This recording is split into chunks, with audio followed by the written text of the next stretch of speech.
So shout out to the WNBA as a whole, to Charter Flights coming, Angel Reese, Caitlin Clark, Cameron Brink, Alyssa Peely. I mean, all the amazing women in the WNBA.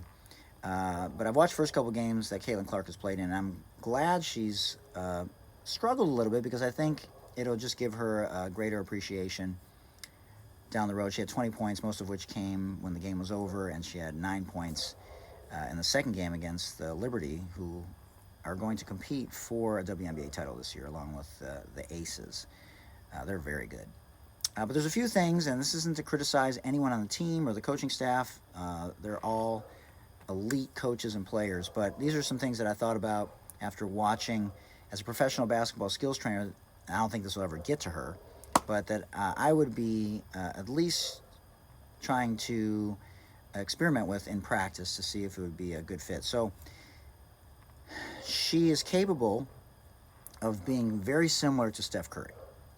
And so I think that she needs to start to incorporate, and the coaches would be wise to incorporate some of the things that he has done over the course of his career from an evolutionary standpoint to be the best version of himself.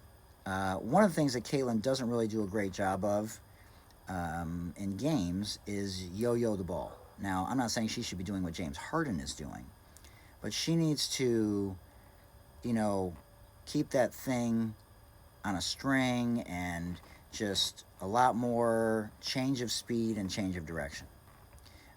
She does a great job of faking some of her shots and then getting downhill. So that part she's got down pretty well. But one of the things that you have to think about is how much do you want her coming off screens like Reggie Miller and Steph Curry, because she's one of the rare great shooters that may be better off the bounce. And so what are you going to do to help her get open? So one of the things that I do, and now look, I'm not comparing Caitlin Clark in the WNBA to my Division V low-income first-generation high school. But I've had to do some things because I have one good player usually, and they're double-teaming her. They're taking her away. They're face-guarding her. So I experimented with this. And so what I would like to see is them do a 1-4 set with her. And so what ends up happening is she can pass to any one of the four. And what she does next is completely up to her. Now, I'd be running her off 2 and 3 screens every single time down the floor once she gives the ball up. Because what's ending up happening is, as one of them mentioned in the press conference, is they're becoming stagnant. And you can't become stagnant. Because what ends up happening if she's running off 2 and 3 screens like Reggie Miller or Steph Curry up an elevator screen, which is one of the things that I think they should do more of, which is where the two teammates stand at the foul line, and as soon as she comes through the middle of them, they come together, and then they form a wall, and then she could possibly have an opening there. I got some other box sets that I think would help them out. But I think they need to have a 1-4 set high. I think she needs to have the ability to hit any one of them, and then she can come off of either side of those. It's almost impossible to defend.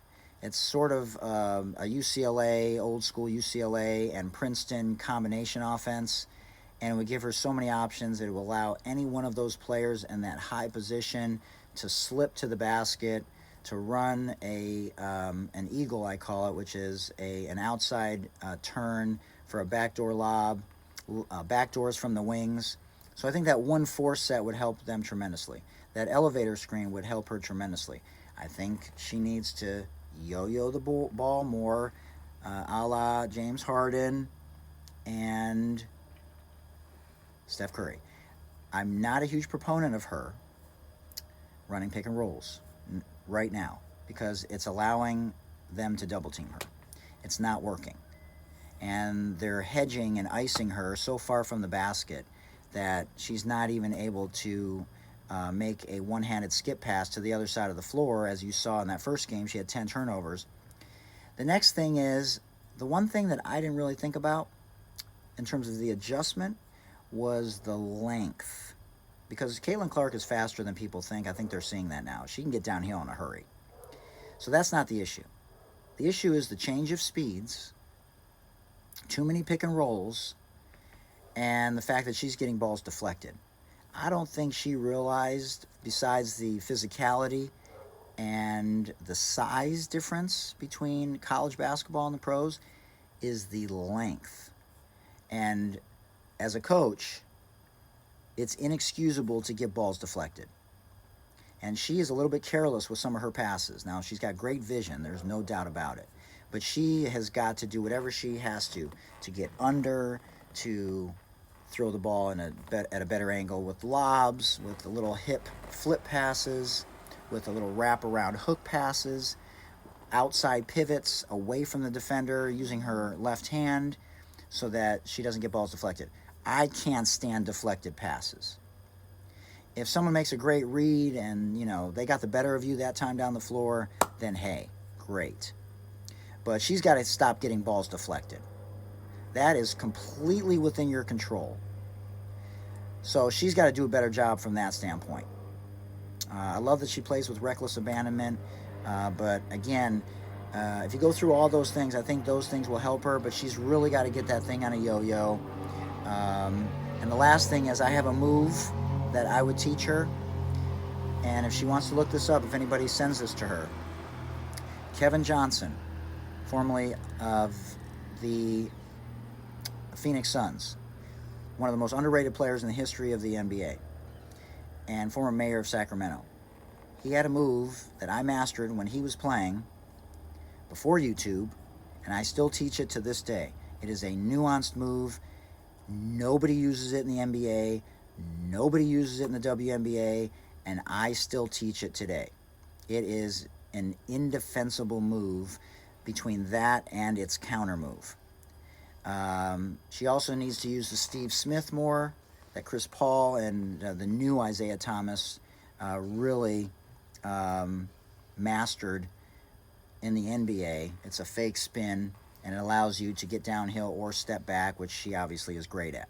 So I think those things would help her tremendously. I also think that the Indiana Fever have a lack of talent. I think they got some great pieces, but I think they're missing a couple of pieces, and that's all it really takes at any level to really take things to the next level. Yes, they got to play better defense. Katie's been great. Aaliyah has been solid. And the other thing is, I think Aaliyah needs to be able to nail that foul line jump shot. There's no way that she can just rely on simply posting up. I'd also have her doing a turnaround jump shot on the baseline. But she's got to be able to keep them honest, because she's sort of an undersized post player, by being able to nail that mid-range jump shot. So same goes with Angel Reese, but she already knows that. She's working on her mid-range. So that's sort of my assessment, first couple games in. But I would run Caitlin Clark off 5 screens every time down the floor. I would have her yo-yoing that ball a lot more, slowing it down, getting the defender to be unarmed, because they're constantly armed. Dejanay Carrington was constantly armed until she had to go out of the game. Yesterday, they're literally face guarding her. So you can't just run her off, one screen or just get a single handoff. They're just going to switch, ice, hedge. It's not going to work. So she's got to be more crafty with the ball. And the 1-4. And then the KJ. I would teach her the KJ as the first move, because it would get her by somebody, and she's already so fast. So let me know what you guys think. Are you looking forward to her improving? What do you think about the game so far?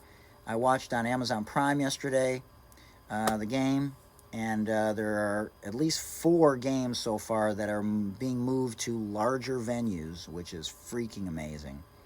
And shout out to all the amazing women of the WNBA. Support them. This is a WNBA shirt right here. This is an Indiana Fever shirt. This is a WNBA hoodie right here. This is an Angel Reese shirt right here. I mean, we are supporting the W, not only the original W, the WBL, Women's Basketball League, and the ABL, but the WNBA. And we are seeing a reckoning right now. We are seeing this cultural phenomenon. We are seeing Clarkonomics, and we are seeing Angel Reeseonomics. And it is a freaking beautiful thing. So go support them. Watch them whenever you can. Comment on social media. and enjoy the show.